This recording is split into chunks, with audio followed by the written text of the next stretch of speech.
Alrighty. Howdy neighbors and welcome back to Dark Nights. Last time we started on the Tycoon's route. And also we saw Chain for a while, which made me incredibly happy. I hear voices nearby. When I turn over to look, I catch a glimpse of crimson hair. It's Tycoon, but what is he doing? Sir, are you sure you saw this man near the waterfall? That's what I've been telling you. Stop wasting time on this man. He's just trying to talk his way out. It is my brother we're talking about. This man might know what happened to him. Act professional. We're on duty to keep people away from the forest. You can't actually stop people from entering the forest. You have to shut down the rumors first. I don't need you telling me how to do my job. I can't believe that my brother disappeared. There must be another lead. I told you the spirits took him away. I'm done with this nonsense. Let's arrest him for trespassing. Wait. Our investigators discuss the matter amongst themselves. As Zyklon is about to walk away, they shift their attention.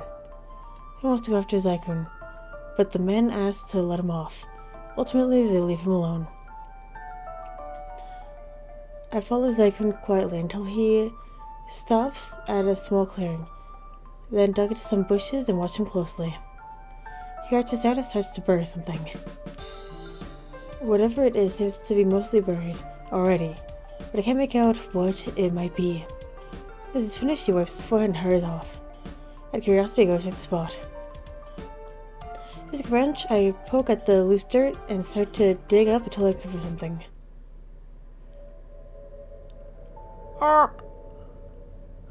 An unmistakably human arm attached to the rest of a body is slowly revealed.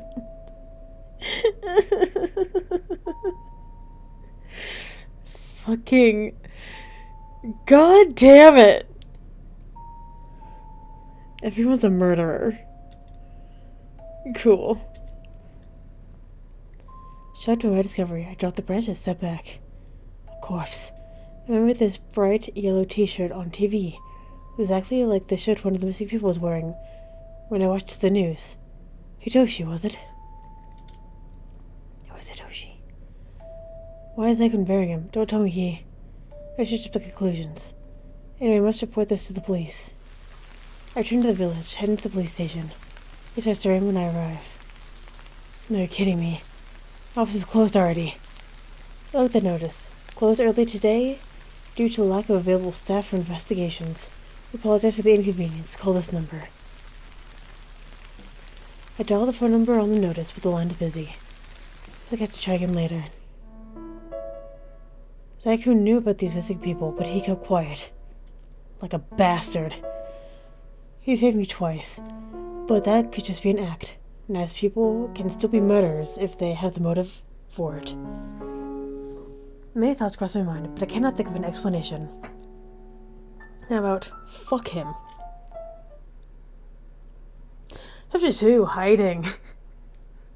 Man, I just want Chain. I called the OG the next day and asked why the police office was closed early.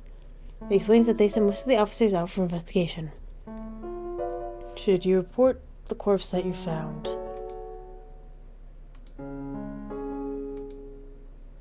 Yes. Yoji, yesterday I found a corpse in the forest. A corpse? Whose? I think it was the missing man from the news. Hitoshi Kiro.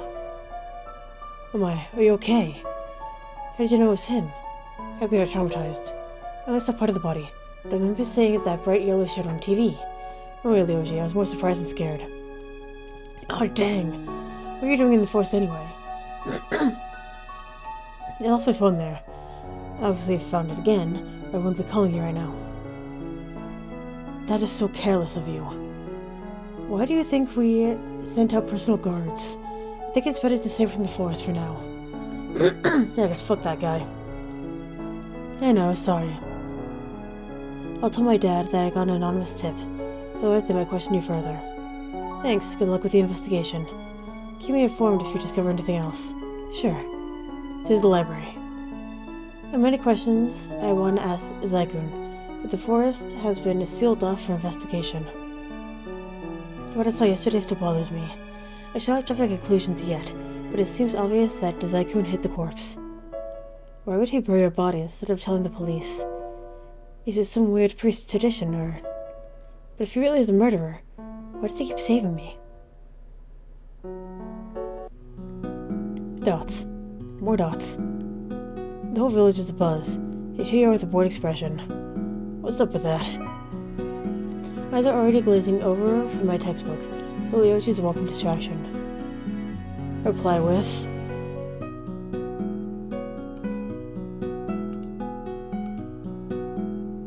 Anything new? Just a little bored. Anything new?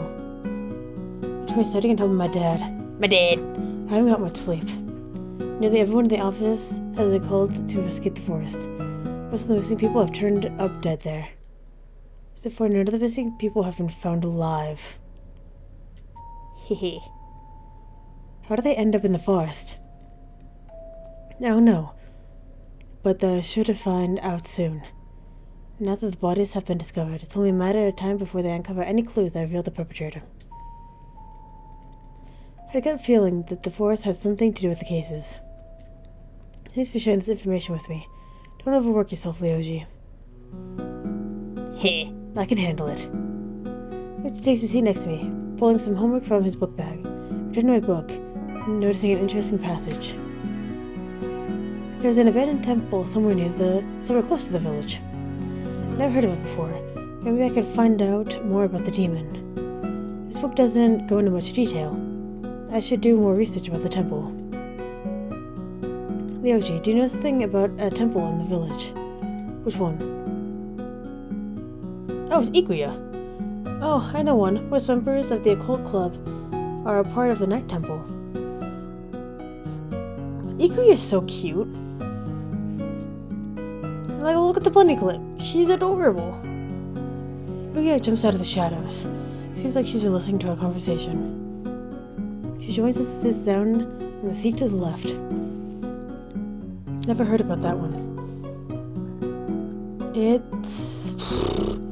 It's the one that's only used for festivals near the park. Now that you mention it, aren't there temple festivals hosted once every 5 years? I don't remember that place as a temple. It looked more like a regular building or residence. Anyway, look at the abandoned temple in this book. The demon's house. Ancient villagers used to bring offerings there. Nobody talks about that place nowadays. They almost forgot about it. Let me think. So you're saying the villagers used to try to calm the demon by bringing offerings. This was like centuries old. And most people have stopped having faith in such superstitions, although recent events have some believing the demons again. I'm curious about this temple. Do you guys want to explore it with me? I don't think you'll discover anything interesting there. You're up to something again. Hey, I've never seen the demon's house in any village maps, so it must be hard to find. Don't look at me. I don't know where it is either. I make it a point to avoid knowing where creepy places are. I'm a bit disappointed. I know my friends are willing to help if I want to look deeper into it. I appreciate Ryoji's warning, but I'm worried about Zygoon. After class is over, I try my luck at the forest one more time. I want to talk with him, if he has not already been caught. When I arrive, the trail is sealed off with police tape. A couple of investigators stand nearby, chatting and pointing at the bushes. The second victim this week. How careless of them to leave a body half buried. Either they are becoming sloppy or trying to confuse us. We should investigate the whole forest regardless. By the way, have you heard of those exorcism rumors? Exorcism. This is a case make you believe in ghosts. That stuff's phooey. I don't think it'll accomplish anything. Things have gotten strange enough that I think we should ask a priest to assist us in our investigation. Don't be ridiculous. Spirits and supernatural have nothing to do with murder. The most it could be is someone pretending to be a demon. Skeptical as always. If it's not a real demon, those actions are demonic enough. The officers abruptly stop talking when they notice me. Blah. There's so many people around, there's no way I can sneak in. If I try and they catch me, I'll just get in trouble. Disappointed, I return home. I walk down the street. I see someone familiar heading the other way. It's Shane! Hold on, is that Ching? I haven't seen him for days. I want to greet him, but he has not noticed me. Out of curiosity, I follow him quietly. After a few minutes, I see him stop in front of a fancy-looking house. He takes out a bunch of keys in his pocket and unlocks the door. It takes a moment for me to realize he lives there. His house is just one street further from mine. I never realized he lives so close to me. If I ever get in trouble, I'll know where to go. I know it's late, but I need to study for my history exam. I totally forgot we have that bet. Even though I scored decently in other subjects, I cannot get around history. Mr. Blanchett must be punishing me with difficult questions because I often fall asleep during his class. So tired. Should I keep studying?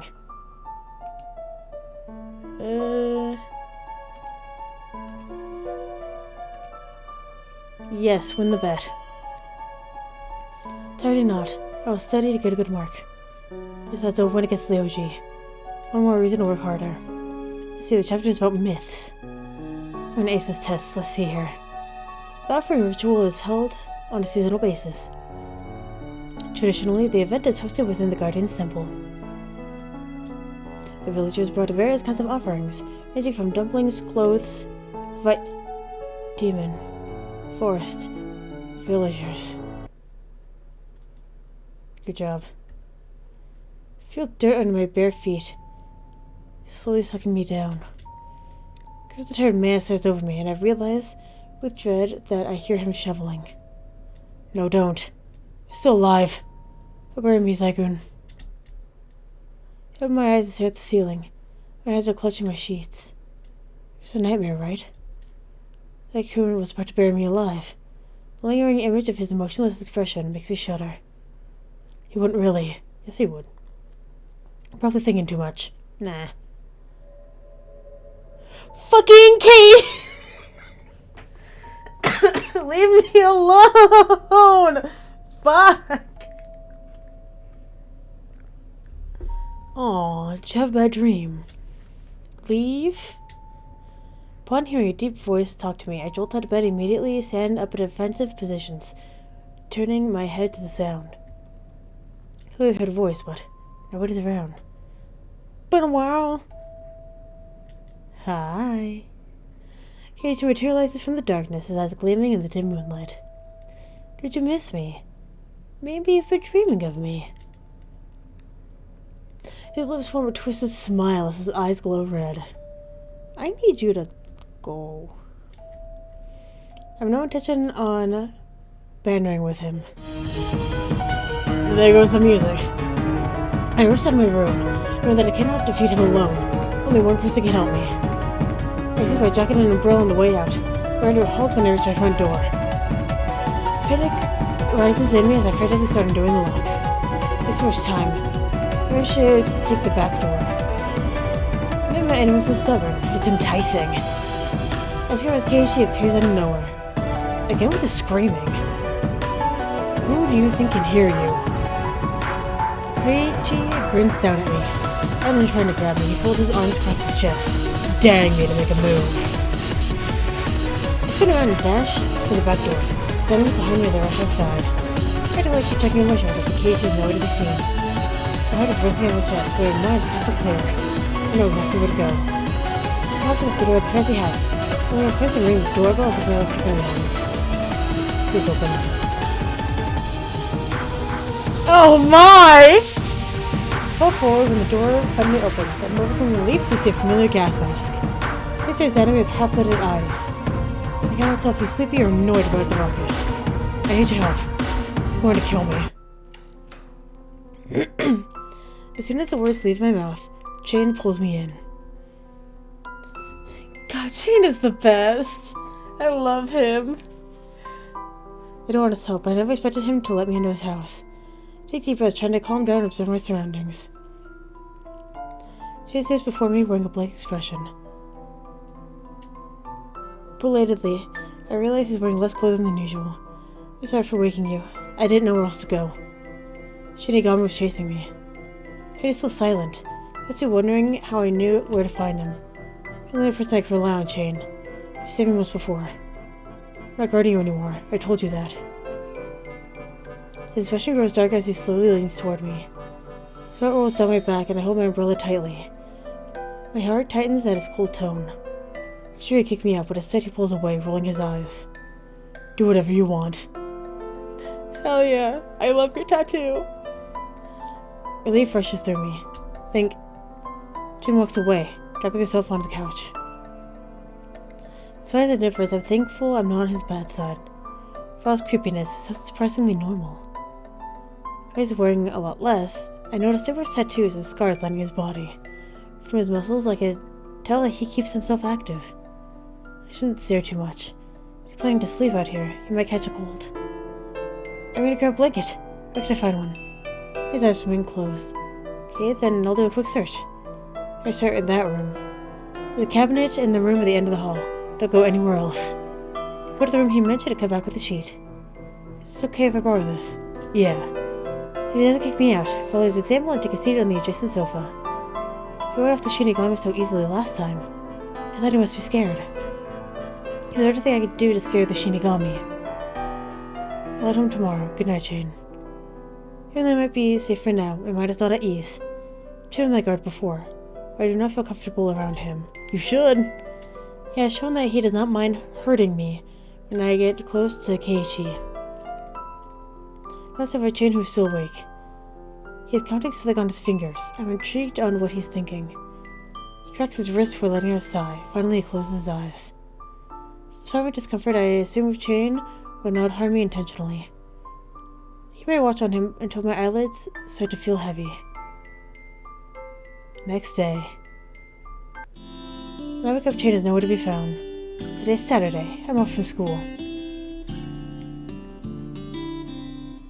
Being chased in the middle of the night must have shocked me numb. I can only believe I slept so deeply. This Keiichi never came after me. I wonder if this house is designed to keep out evil spirits. I hope Keiichi has not been lingering around my house at night. In any case, I will report the incident to the police. I know I told Jane I would leave in the morning, but curiosity compels me to stay. The living room looked normal, but there was not much personality in the decoration. All plain colors, no picture frames, no knickknacks or novelties. Bitch, what the fuck are these if they're not picture frames? The hell are you talking about? He lives alone. Everything is tidy, though. I'm itching to explore. Why would I want to do either of these? I don't want to make him hate me. But I want to know more about him.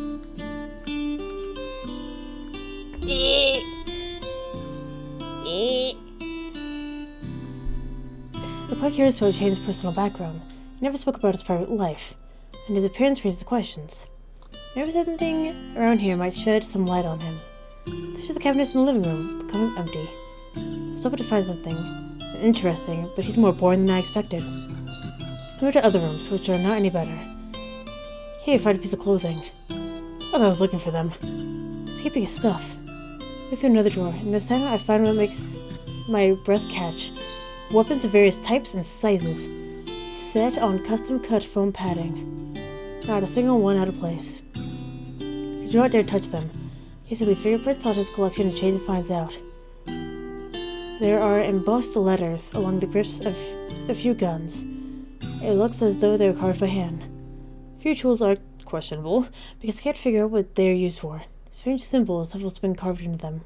After closing the drawer, I turned my attention to the weightlifting equipment in the corner of the room. They're covered in dust. I must not have used them for a while. I expect to find more personal items, but there's nothing else. I'm even more puzzled. Either he is really good at hiding his personal belongings, or does not own anything outside of his job. Head to the next room. God, I was so scared. It is small and plain, save a large desk in the corner, with all sorts of paper scattered across it. corkboard hangs over the desk. Various news articles and dossiers are pinned to it, alongside some photos of people who are reported missing. I approach the desk. The papers are just reports of events that happen around the village. What draws my attention most is an open notebook with a black cover stuck between 2 pages.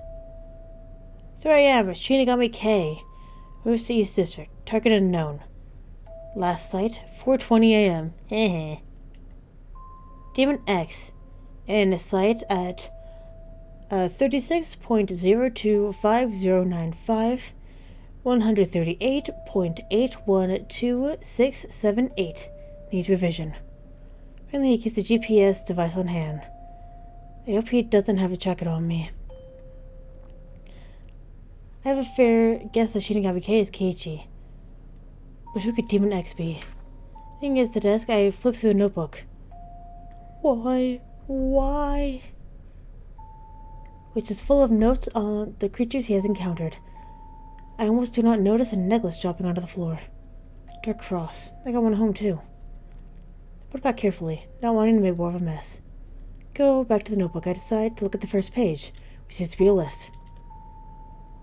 School ghost, 1. Uncrossed. Zombie, 30. Marked.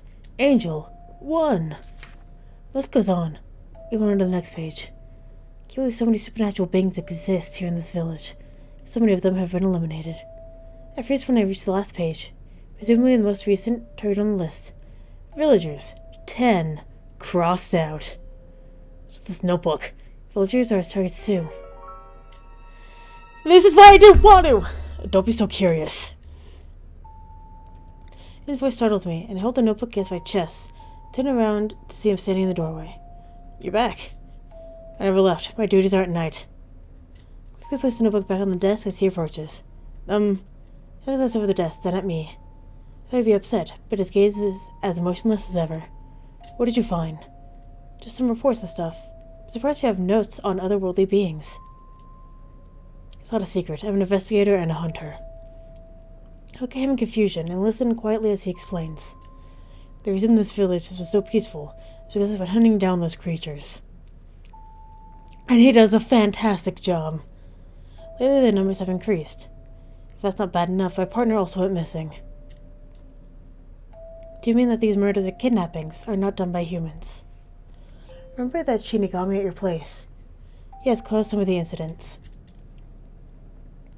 So you plan to kill him just like you did with the others. Shane averts his eyes and moves to his desk. He takes all the papers, stacking them into a pile.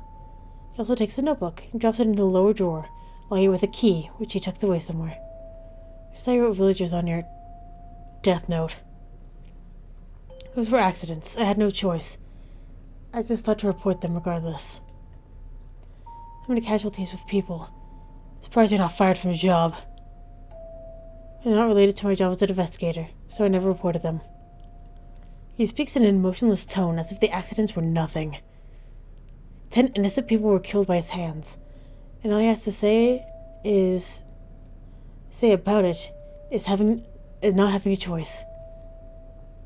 The deaths were never put in the news, so it must not be public knowledge. He seems to work on his own. I assume the police does not know either.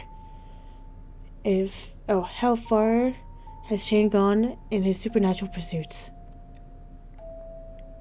If you ever get in my way, remember that I won't hesitate to do the same to you. I would hope not. His voice was so cold. But now I see he barely has a heart at all. He glances at me expectantly. Perhaps hoping that was the last of my questions. Never mind him. I'll get even more confused trying to understand his situation. I should do more research about those creatures. Jane says that they're responsible for the recent events. But I can't trust his words. Yes, you can. I need to solve this case myself before he ends up hurting more people. I should go before I get in your way. Thank you for everything so far. He only turns his back to me, saying nothing. His notebook mentioned the forest demon, but I didn't find any descriptions about its appearance. I think the library has more details. His comment about other creatures bothers me. Is it only Chain's job, or does the police know about it too? How long have they been hiding it? As I begin to drown in my own thoughts, I suddenly catch sight of a familiar face. It's the boy from the elite class. He's casually leaning against the wall while flipping through a book.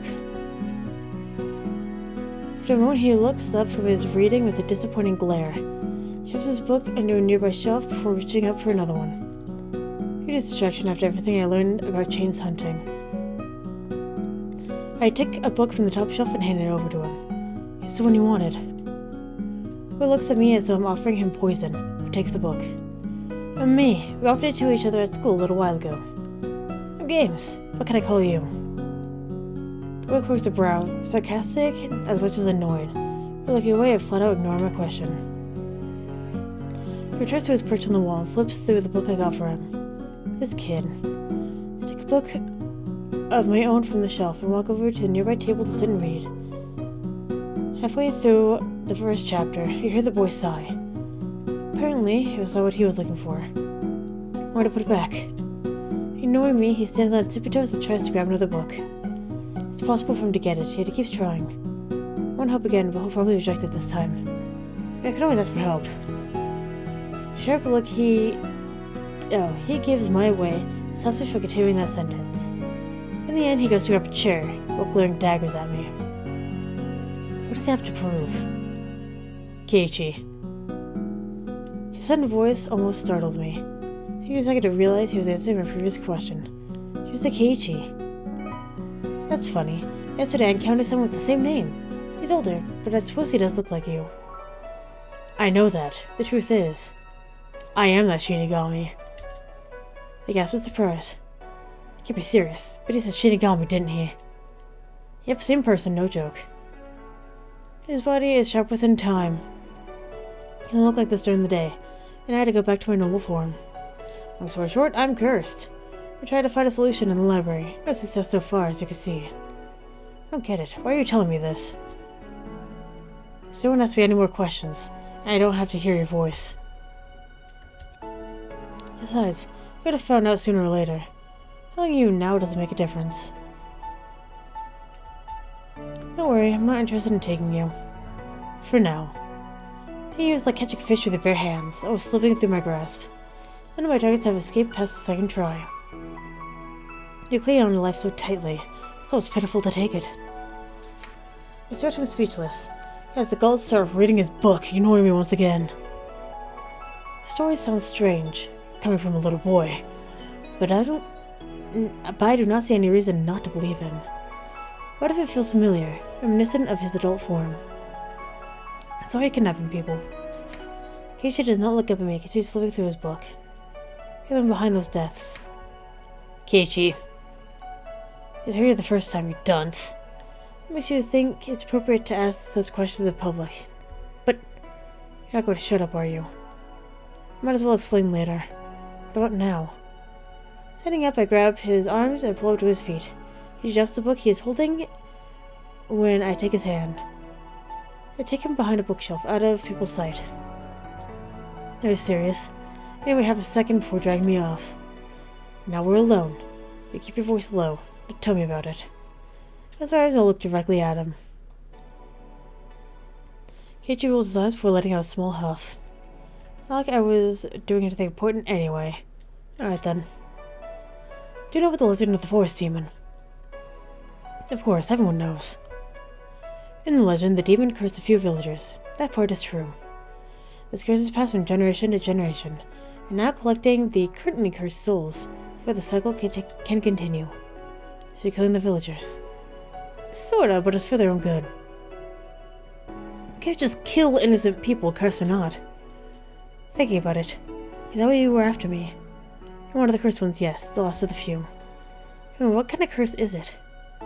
It attracts supernatural creatures to the victim, the hungry kind. Many of those who survive go insane. The only one hunting me is you. Stop this soul-stealing nonsense and leave me and the villagers alone. You have no idea how much trouble it was to pinpoint my targets. Besides, collecting souls is my job. I won't simply stop just because you asked me to. You couldn't find me even though we've gone to the same school for years. Hey, I haven't been here that long. I don't have a built-in radar. Keiichi pouts, puffing his cheeks like a child. Him being in this harmless form gives me the urge to seize him. I'm right here in front of you, with no guards around. I would take the chance. I already explained why. And then closer with the dark grin, and lower my head until our eyes are even. Don't the bluff. You can't do anything in your daytime form, can you? Better not provoke me. Poke his cheek, pretending to be scared. Oh, mighty Shinigami, I'm so scared. Please don't take my soul. Ugh, telling you was a bad idea. Someone as dull as you probably wouldn't have figured it out after all. Oh yeah. Let's see who gets who first. Looks so adorable. I must feel bad about you getting hurt the other night. Please. I don't want to hear that line, especially from you. I laugh, amused at his reaction. If everything he says is true, then the murders were not his doing. I assume he would not take the effort to torture bodies and dump them into public places carelessly. So far, though, he is the prime suspect for the disappearances. You know, even if I can't stop your chain will. What should I do with him eventually anyway? He's yet another cursed human. Although he's really annoying to deal with, so I'm letting him off the hook right now. He's on... oh, you're on his death list. Be careful, he isn't your typical investigator. Why are you telling me this? You're not the bad guy I thought you were, but I'm still against the idea of taking souls. Expect me to hunt you during the day if you do that again. Heh. Can you imagine what the world would be like if no one died? Would you prefer to live a life hunted by creatures, or start over with a clean slate? Like I said, the only one bothering me is you. You should offer to help people instead of being a pest. Besides Mr. Gasmask, is there anyone else cursed at school?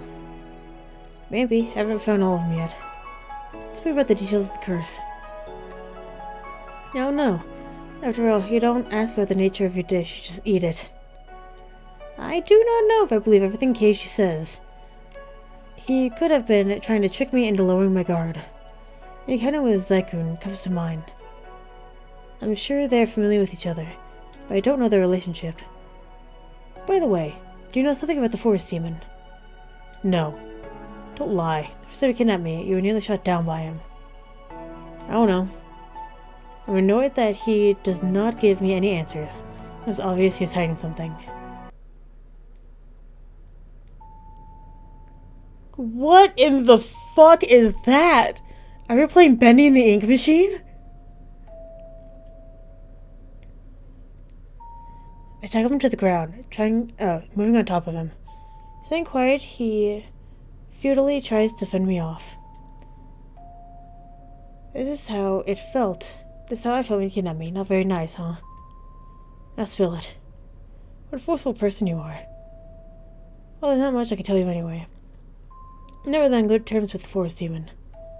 You're the one who keeps seeking out conflict. You should ask them, not me. I'd say no to think about your curse as well. Alright then. If anyone sees us, they'll think you're trying to assault me. I was just trusting the strength of your day form. In case you keep bothering me. Keiichi glares at me. In response, I throw a devilish smirk.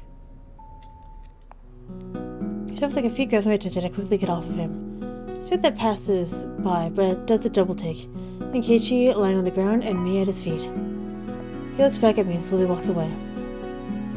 Keiichi grumbles as he stands up. You'll give me my true form. I would have taken you right here. Now excuse me. When he walks away, he throws a glare at me. I'll remember this. Me too. What the fuck are you doing? I return home, but just before I enter through the door, my mind wanders off to Chain. Maybe I should warn him that Keiichi is after him. Or does he already know? Even if he's prepared, will it make a difference? Making dinner, hear the doorbell. Who's there? There for me to get any visitors this late.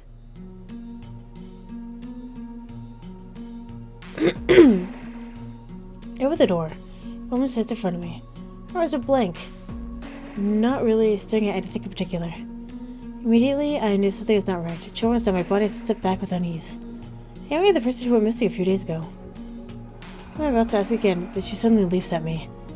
Reflexively, makes me jump to the side, dodging her, she dives to the floor. Grab a nearby umbrella and bring it down above her head. I just had a pained groan. I take the chance to shove her out the door, which I then promptly slam shut. The voice starts banging on the door from the other side. I quickly slip the lock in place, fingers trembling. Quickly check the back door to the kitchen, then all the windows in the living room. Good, everything locked. I only relax after the banging of the door stops. What was up with that woman, though? What happened to her? I pull my phone to dial the police.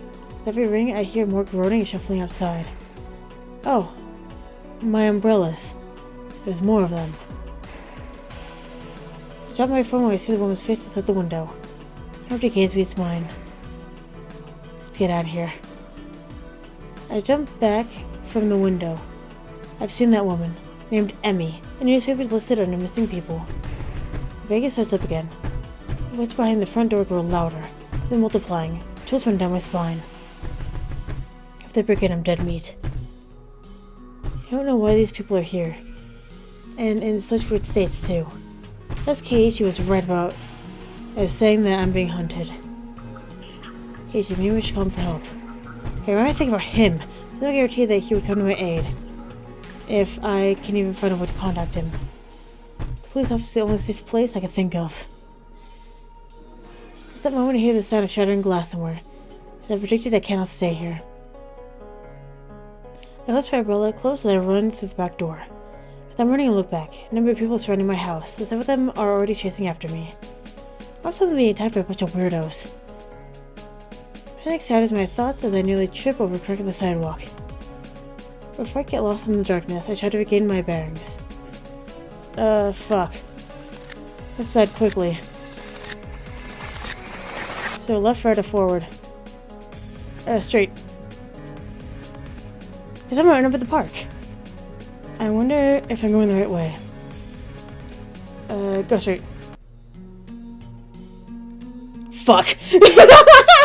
I keep running and somehow manage to reach a dead end. It's a joke. Footsteps echo right behind me, and I know they blocked my way out. Oh, hell yeah. I slowly turn back to the crowd of people approaching me like hungry beasts. There are even more of them than before. My fishes are lifeless and they walk sluggishly, as if drunk. They do not seem human. I hold my umbrella tightly, preparing myself. Even though I'm outnumbered, I'll fight to my death.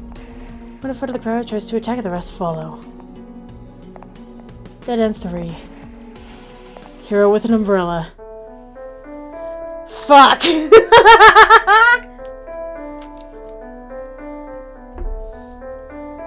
Alright, here we go. Go straight. Go right. I've got the right way. I'm not used to the village at night. Go straight. How the fuck? How'd I end up here? Is it far from the police station? God, this music is so loud. I never knew there was a temple in the forest. I expect to see a crowd of people still following me. Even more of them than before. Usually for the sluggish way they move, something is off. Great, and I've got drunkards chasing after me. This better be a joke. I can head out of the temple, but I have a feeling these people will not stop there. Using self-defense against them shouldn't be an issue, right? Oh, God, the eyes are what got me. Suddenly a few of them pop up in front of me. I thought I lost them, but in fact, there have been more of them quietly roaming the forest. With them right on my heels, I rush out to the temple yard. I may be dooming myself by being the center of a wide open area, but at least I will not be caught off guard by any surprise attacks. I tighten my grip on my umbrella handle and leap forward, swinging it left and right. Just 25 my body when I feel the impact of metal against bone. Probably they're weaker than I thought and go down very easily. I try not to think about it when they do not stand back up. I continue hitting and swinging, but there's too many and I end up surrounded. Heaving, I look around at all of them with a glare. Not really scaring anyone. Yeah, nothing compared to the gangs I fought during freshman year. One comes close to biting a chunk off my arm, but I bat him away. When he falls, it leaves a gap in the crowd that allows me to continue carving an escape path. I'm always afraid of the crowd when hastily grabs my ankle. Out of guard, I fall back and hit the cold grass, losing my umbrella in the process. He was turning right behind me, followed by a short silence. Webs? Turning around, I see dozens of faintly glowing strings covering the entire area. They stay together in bunches, and some intersecting each other, but all of them are attached to part of the person in the crowd. I don't know where the strings originated, but it seems to pin the crowd in place. Take the chance, I scramble for my umbrella, which I find at the feet of one person. I resume throwing blows. The strings fade away as soon as I strike one down. After a while, the whole field is full of unmoving bodies. It was tough. Are you okay? What the fuck? My voice brightens up when I hear a familiar voice. That guy jumps off the roof of the temple and approaches me. He's the one pulling those glowing strings. I try to think, but the pain in my leg cuts me off. I look down to see a hole in my thigh-high sock, showing a gash on my knee. Right, I hurt myself during the fall earlier. Good job luring those freaks here. In the sarcasm in his voice, I puff my cheeks. Thanks, I could have died on my way here. By the way, do you have any idea what happened to those people? I don't get why they were after me. They were possessed. Probably had no idea of what they were doing. Outside of the field, his light follows my gaze. Here's what I've seen. They were already dead from the start. You don't have to feel guilty about this. I nod, but still cannot avert my gaze from the bodies. Thank you for earlier. The silence feels awkward. First, it would be better if I just return home. Even before turning around to take my leave. The pain in my leg makes the stuff and rip my teeth. Ah, my knee. The raccoon takes a few steps toward me and kneels down, examining where I hurt myself. I feel a bit embarrassed at how close he is. Stay with me for the night. I mean, if you insist, I'm not gonna force it. But if you insist, I won't stop it. Wait, As he stands, he knocks the back of my knee, making me lose balance and fall backward. I almost shot at him, but then he catches me in his arms, lifting me bridal style. Again, I'm not gonna stop it! I feel like last time, he treated me like a bag of potatoes. He's surprisingly gentle. Where are we going? To my residence. He heads into the temple confidently, unbothered by the darkness. I didn't expect you to live here. You didn't think I lived in a cave, did you? Haha. No. Raccoon carefully puts me on the ground and kneels in front of me. He takes my leg and pulls down my sock. Dried blood pulls at the wound, making me wince. Hey. I just look in his eyes, makes me look away instead. I don't need to look at the wound to know that the cut is pretty bad. He lays his hand on the wound, and I feel the area growing hot. It feels strange but comfortable. A few seconds later, I turn to see he's wiping blood off my knee with a cloth. The cut is perfectly closed, no blemish or scar, as if it never got cut. He's a healer! Oh my fuck! What is this sorcery? I heard it anywhere else. No, I'm totally fine. Thank you, Zekun. You just heal me, that's amazing! Like a saint. I'm not dead yet, so I have to fight for being holy. For the explanation, Zekun suddenly stands and walks away. Later left, a moment later he returns with my umbrella! A few blessings on it, but it's still in one piece. Thank you for fetching it. Zekun sits opposite of me and lets out a sigh. Let's call it a day and get some rest. Tomorrow you're gonna help me bury those corpses. So is that the true reason you wanted me to stay? You knocked them down, so take responsibility for it. I'm very horrified and feel guilty, but burying them is the best you could do. Those people won't rest in peace until you burn and bury the bodies. But fine, I'll do it. I hear the pain in my leg gone. I can't think about sleeping. Yes, I Zekun. I realize it's a good time as any to talk. Why is this song so fucking loud in my ear? God damn. Turn this game down. By the way, are you aware that the police are investigating the forest? A lot of them. I was worried. Worried about me? No. I saw you bury a corpse a few days ago, and I had to cover my mouth for blurting that out. Like his eyes flash in darkness, they suddenly leans over me. His large body looming over me makes me feel like I'm caged in. I freeze up. I hit a nerve. Staring down into my eyes, he speaks in a serious tone. You think I killed those missing people? Yeah, straight to the point, his eyes looking intense, almost threatening. I take a deep breath and answered him honestly. That's what I saw, but to be honest, I didn't know the details of what happened. I wanted to ask you about it before jumping to conclusions. I want to trust that you're a good person. His gaze sits on me for a few seconds. His expression softens as he pulls away. No one ever said that about me before. Maybe I was too quick to judge you. I don't know, my character kind of sucks. He sits down, mumbling softly. I want to know more about him, but I might have hit a landmine if I dig too deep. I know you're trying to help, but don't involve yourself further. I'm noticing a theme with all of these routes. They say don't do it, and then later on they're like, absolutely do it. Fuck him up. Sorry. It's too late, I'm already involved. Not for long if you feel like this. Not only are you fragile, you're walking on a tightrope above death. Almost drowned, fell from the sky, and got caught by the undead. And I warned you from the beginning to stay out of the forest. Hey, the last two weren't my fault. It doesn't matter what's your fault. You're the one who's bad luck. Yes, I cursed you, so don't come back. And when I say you keep pushing me away, it doesn't get annoying, but I persist. No, I won't leave until this whole mess is solved. You don't know what the body... Oh, if she knows the body count rises every week. It was just dear to me. I want to protect my friends. I don't want to end up as a victim either. I have a gut feeling that something in the forest is related to these misfortunes. You're still around about the demon. It might not be a demon, but I'm certain something is going around killing people. We continue to argue until it gets late. Everything is dark around me. I fumble around for something to grasp, but there's nothing but empty space. Where's Zaikun? Something lights up in the distance. It takes me a second to realize it's a raging fire. I hear angry shouting in the same direction. Or they get closer to check. A red-haired person comes into view, running past me.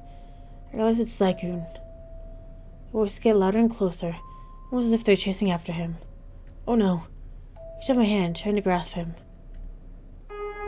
Slowly open my eyes, realizing that it was a dream. Something red and fuzzy in front of me. I blink a few times until my vision clears and I'm facing Zaikun's annoyed face. Huh? Something soft in my hand. I quickly realized it's Zaikun's braid. I was just checking on you because you were growing in your sleep. Now let go of my hair. Immediately released his braid and my cheeks turning red. I never imagined that I would do such an embarrassing thing. You're awake, come with me. Huh? In the early morning. Oh, it is early in the morning and he called me to bird bodies. Bird corpses. Zaikun hands me a shovel to dig holes. Are you for real? I'll carry the bodies, you bury them. Now I report this to police. You said they were already dead. Perhaps if we explain that to them, they can find the original murder, and villagers would panic if these bodies turned up. Panic is troublesome. The field looks like a mass murder has taken place. I will explain that with all blisters of dirt rolling clothes. Self-defense. Hearing it aloud makes me aware of how ridiculous it sounds. There's no way I can talk our way out of it. Investigators will look at your bruises and conclude that they were beaten to death. Who do you think they'll turn to then? Where to bury them, so their souls can at least find peace. The families won't. They'll keep waiting for them to be found. He takes them from one of the bodies, filing on top of another. Sigh deeply, decide not to push the issue, and for him to grab as many bodies as he can. I follow him deep into the forest. It's exhausting. They're burning. The can't relax with the huge responsibility on my shoulders. I continue digging. So as the people can rest in peace after being burned. That's the least we could do for them. A while later, Zekun finishes carrying all the bodies into the field. I cannot dig fast enough, and he gets another shovel and joins me. I'm wondering, how long have you been doing this? Only recently. It's been bothering me for a while, but a news article mentioned 2 bodies being found in the river linked to the forest. Do you have any clue about what happened to them? You never stop asking questions. Fine. It's rather unpleasant, though. You remember the missing tourists a couple weeks back? I think they got too close to the water and slipped, and they got swept away with the rapids further downstream. Even rocks get crushed into sand grains. They didn't survive. I could have saved them. Stan listened to Zekun. All this time, there were rumors that they were killed or mysteriously kidnapped. I think it was such a tragic event. Why don't you join the investigators if you're on the same side? Those people shouldn't be involved. And I don't like them. You keep telling others not to get involved. What about yourself? I could stop the nearest last of my words. It was a warning, but I cannot stop being curious. When you hear the horse demon, it explains everything. But no, you're not.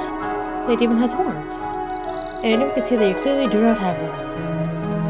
I also heard that there are priests in the village, with no mention of the one who decided to live inside of the forest. I'm gonna keep guessing, since you won't tell me.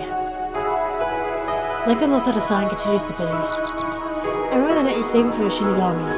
That moment I thought you had superpowers or something, but I was half asleep at the time. He freezes for a moment that traces back to me. He did not say anything. I continued digging for the whole day, and only finished burying the bodies when the sun sets. I feel hungry and thirsty. That's the thought crossed my mind. Zekun produces a bar of peach out of nowhere, offering it to me. No food at the temple, let's head back. It surprised me how much food he has hidden in the temple. Mostly fruit. I'm too hungry to carry and easily dive in. They were delicious. I found myself feeling full in no time. So I was like, to realize I left a single bite. I'm fine. Liar. We sit by the temple entrance, staring at the sky. The colors of the sunset reflect the bloody field before us. I clear the fruit peels before continuing our conversation. I'm glad I bumped into you. I didn't mean to, though. I was just running from those weird people and somehow ended up here. They showed up out of nowhere, tried to break into my house. Escaping was my only option. I thought you might know something about them. Like you don't know how to sit still and be quiet. Please tell me everything you know. Zekun crosses his arms and looks down at me. To be honest, I don't know anything. I only watch from the sidelines and clean up the mess. And even if I know, I won't tell you anyway. You aren't useful in the least. Like you, I want to help and find them and find out what's happening to them. What have you been doing all this time? Just burying corpses? It was a different shrug, a cold gaze. Must I care about solving the case? Honestly, I don't want to get involved either. I wish everyone would just leave me alone. His voice fades at his last sentence. For some reason, I feel guilty. I decided to stop pressing him for now. Shortly later, I go home. It's gotten late. The streets are mostly empty. I wish I could call the police, but afterwards, Zekun told me, I feel hesitant. Before I enter my house, I inspect the exterior. I spot a broken glass flower pot in the corner, but the windows and doors seem to be untouched. Then my house makes me nervous. I walk around to make sure no one else is skulking around it. I get inside and notice that the door lock has been broken, but it is otherwise intact. Scratch marks from fingernails in the wood reminds me of the fear I felt. I should call someone in the morning, and I'll just prop a chair under the doorknob. My attackers also overturned a lamp, scattering my books and magazines all over the floor. But the damage is surprisingly not as bad as I expected. Using a flashlight, I examined the house from inside out. Fortunately, there were no broken windows. Fucking goddamn it, that scared the crap out of me. I'm in the middle of picking up the magazines when I hear the phone ringing and rush to pick it up.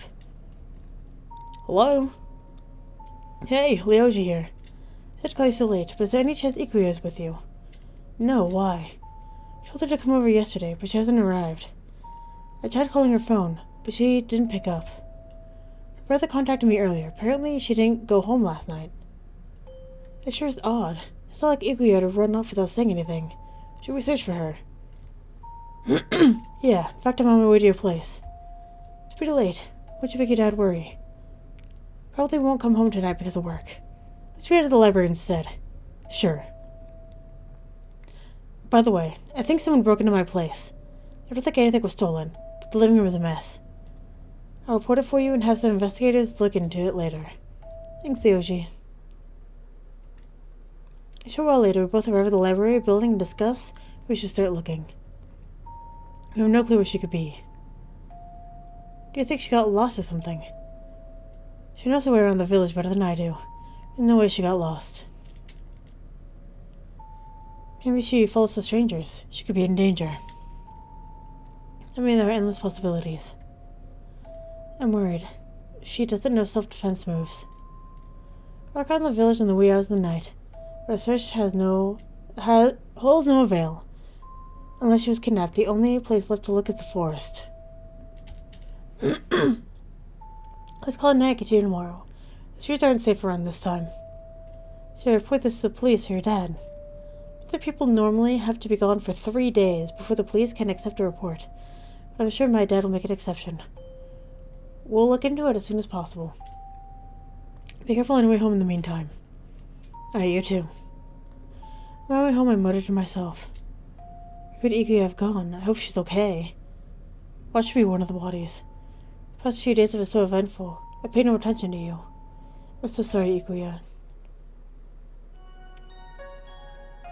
My friend still has not been found after a few days.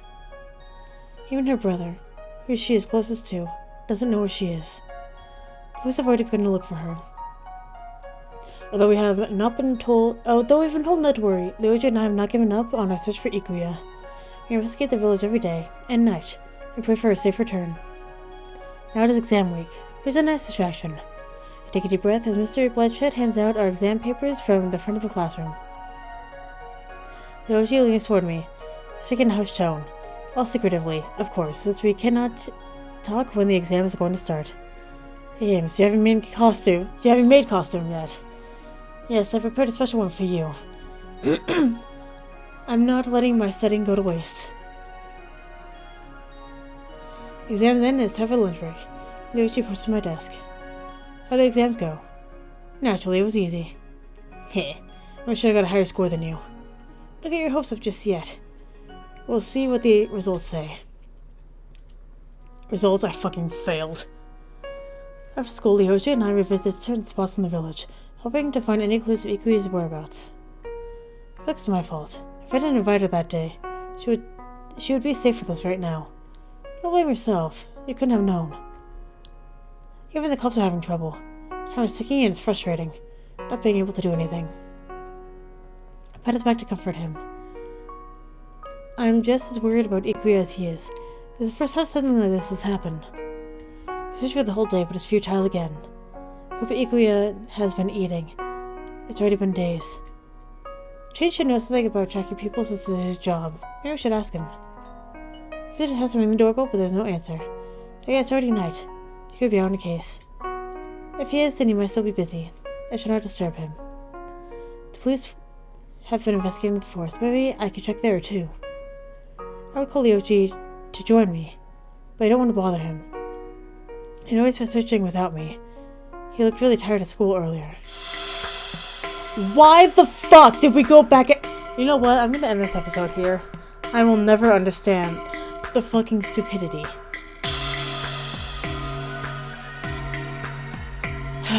So thank you very much for watching, and hopefully I will see you later.